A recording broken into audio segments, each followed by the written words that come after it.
Good afternoon, Dr. Seetharaman. Good afternoon. On this session of the Knowledge Management Forum, we would like to focus on the MSCI Upgrade happening next week for Qatar and UAE. Could we have your insights on the Exchange Traded Funds initiative on Qatar Exchange? Exchange Traded Funds is going to be a major breakthrough. The government is going to create a BOSIS which is of two types. One is for the Asian borrowers, and that will get listed. Similarly, another one for the Qatari-based index. So this is going to create opportunity to pick and choose the market you want, the companies you want. The options are there for the users. These two electronic, platforms will help, be selective and making sure the right kind of investment options they have. With market matching getting matured, ETF will give, value advantage to the stock exchange as well as the investors, and especially when you are moving with MSCI Upgrade, this is a useful option. Could you tell us of the initiatives taken by Qatar Exchange to address counterparty bilateral risks? Counterparty bilateral risk, the buyer becomes the seller becomes a buyer, and professional intermediary comes in for the overall net settlement. So this is a fiduciary positions created to have improving the liquidity. The settlement will be net, and so that the transactions, whether it is clearing or delivery or payments, are all streamlined. So Qatar Financial Market Authority is creating an intermediary again to do the functions like clearing, delivery and payments, and CCP will help us to net off the transactions in total terms. What are the plans in Qatar Exchange in relation to trading and short selling? The margin trading is a question of borrowing money from the broker, and sometimes it is a very crucial task. When banks are also looking at the broker, is he engaged in margin trading? How long? How much? To whom? Because he started operating as taking the credit risk.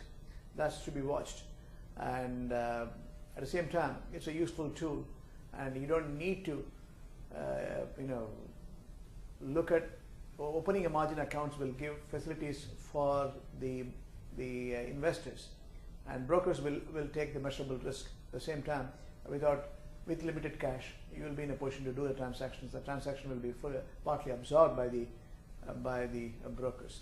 This is a valid advantage. Short selling is expecting the share price will go down, so you sell it now and buy it at a lower price. For governance reasons, sometimes a stock exchange may impose such discipline, or you tend to do it to improve the transparency, and this is the process which is fully regulated in substance.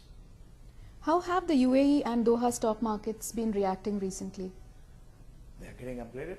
They are becoming from a frontier market to emerging markets, and year to date Qatar has done 29%, Dubai has 46%, Abu Dhabi is 17%, and the opportunity for the international investors, once it becomes emerging from next week onwards, is going to be a closer look, cross-listing across the market, looking at market index, and again industry specifics, price to earning, price to book value, all will be visible to wider open space. As long as there is liquidity, you will have value advantage for these indices. Dr. Seetharaman, how are the indices impacted by Qatar and UAE MSCI inclusion?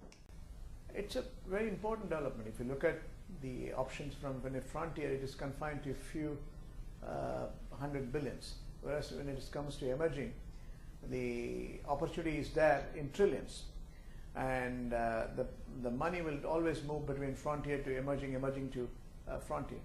That's the level of change we are seeing.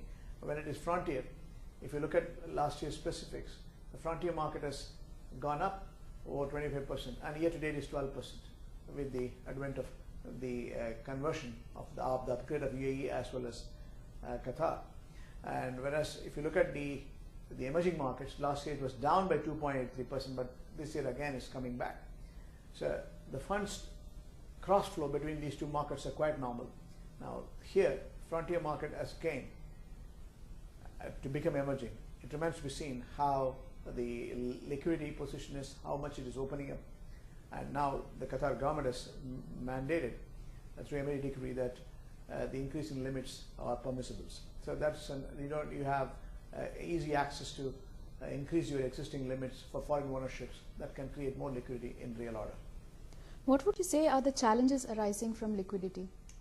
Challenges arising, especially when the market is less liquid and the stocks are less liquid, unless you increase the limits, the challenges is the stocks may be good, but there is no real trading taking place. That will constrain the value advantage, even though it's emerging. So the more you keep an open space for foreigners to come in, the international investors or hedge fund holders, private equity can create liquidity in the market. They will buy and sell those stocks which are specific in terms of values. And clearly, with the long-term interest, they will be in a position to lock in money. And buying and selling will become more effective if there is opening of the enhanced limits, and which is the case now.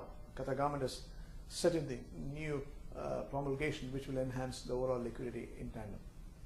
Thank you for your insights, Dr. Seetharaman. My pleasure.